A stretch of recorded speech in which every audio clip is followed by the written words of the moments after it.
আজকে যেহেতু ছিল হনুমান জয়ন্তী, মন্দিরের ভিতর ঢুকতে ঢুকতে দেখছি ভোগের দোকানে কি ভিড়। তারপর মন্দিরের বাড়িটা কি সুন্দর করে সাজিয়েছে, তারপর আমরা ঢুকেই পড়লাম মন্দিরে। ওয়াও, কি সুন্দর করে সাজিয়েছে না, মনটা ভরেই গেল। এসে দেখি লাইন করে করে মন্দিরের ভিতরে ঢুকানো হচ্ছে একদম ঠাকুরের সামনে, তাই আমিও লাইনে দাঁড়িয়ে পড়লাম।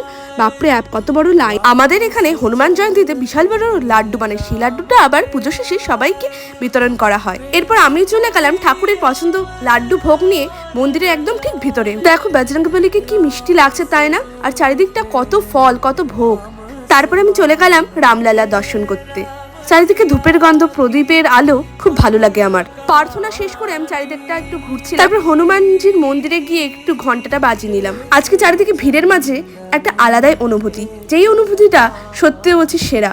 জয় শ্রীরাম, জয় হনুমানজি কি জয়। পুজো শেষে আমরা চলে গেলাম আইডিয়াল বেকারিতে নিরামিষ খাবার খেতে, খুব খিদে পেয়েছিল তাই। আজকের জন্য এটুকুনি, দেখাবে নতুন ভিডিও নিয়ে, ততক্ষণের জন্য টাটা বাই। আর হ্যাঁ, আমার এই চ্যানেলটাকে সাবস্ক্রাইব করতে কেউ ভুলো না।